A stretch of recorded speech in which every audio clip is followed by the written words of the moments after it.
defended Diddy. Y'all defended R. Kelly. Do I still listen to some of his music? I ain't gonna lie.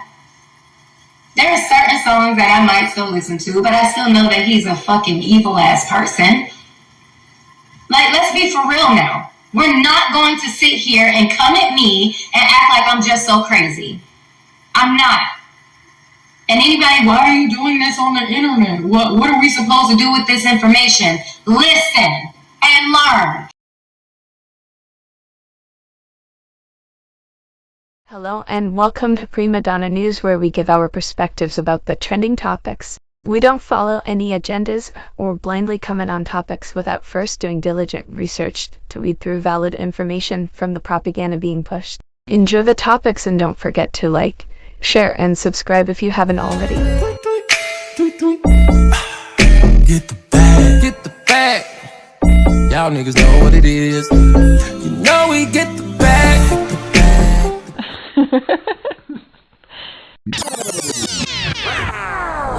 ACP, did you see this?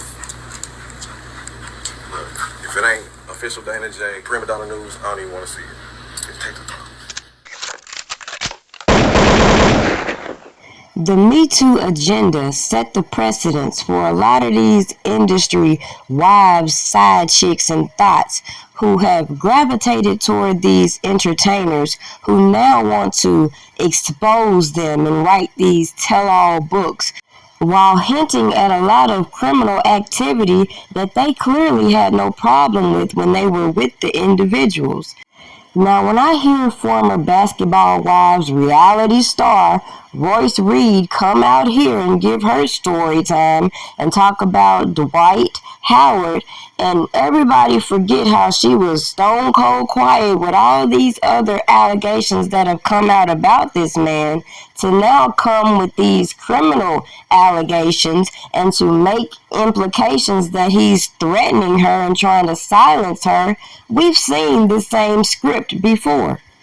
Kinda like how Drea Kelly wanted to use R. Kelly's name to launch her reality series career and then get mad because the man didn't want to be brought up in her fuckery, just to participate in an onslaught of allegations by other individuals that only implicated her in the fuckery that a lot of people wanted to skip around, including the informants used on the witness stand to clarify that Drea Kelly was allegedly on some of these tapes that people wanted to disperse and try to blackmail R. Kelly with. So I don't think it was pretty wise for Miss Royce Reed to try to throw out R. Kelly's name to validate the point she's trying to make and how people should believe her, when we watched the same shit with Drea Kelly just for her to come out here and try to claim she was going to sue Lifetime for using her to give these other accusers that level of credibility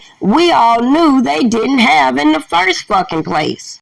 Now, people wanted to ignore why I said it then, but it's funny that other individuals such as Stephanie Mills can come out and point the finger at a Drea Kelly while everybody sit there and listen to her little sob stories can relate to what I'm saying. And that's no defense to Dwight Howard or the allegations being waged against him. That's just to shed light, as Miss Royce Reed say, to look, listen, and learn from what we see being repeated over and over.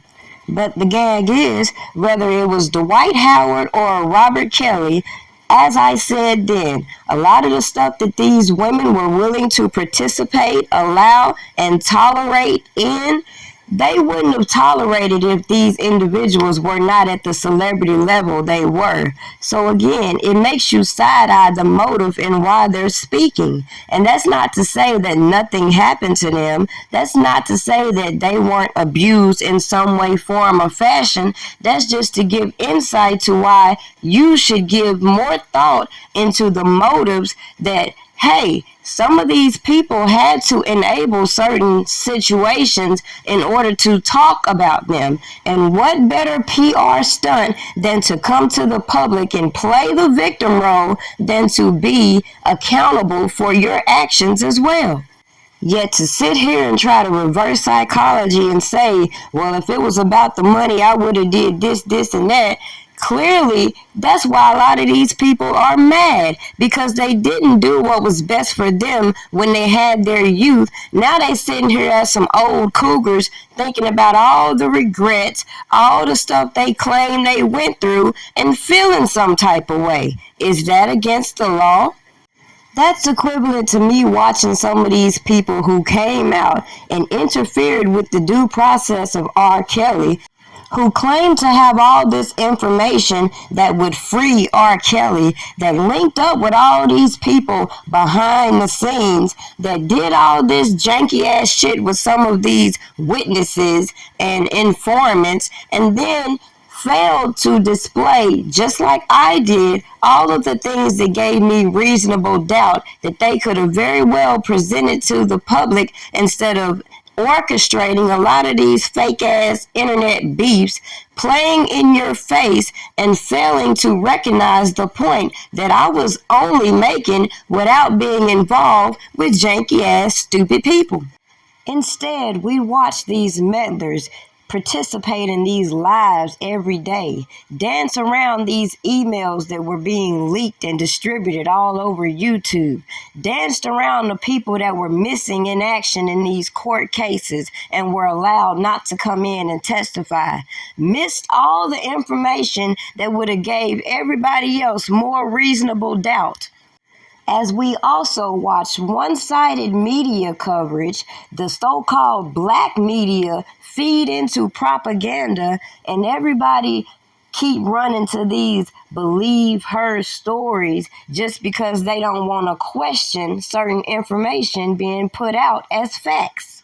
But hey, if y'all like it, I love it. If you're entertained watching these people come out here and keep throwing these allegations and then act so surprised when they turn into criminal cases that don't even add up, hey, don't come back around and say Black Lives Matter. Don't come out and say, oh, let's go join some protesters, because we ain't got common sense to push a real message. Make that make sense.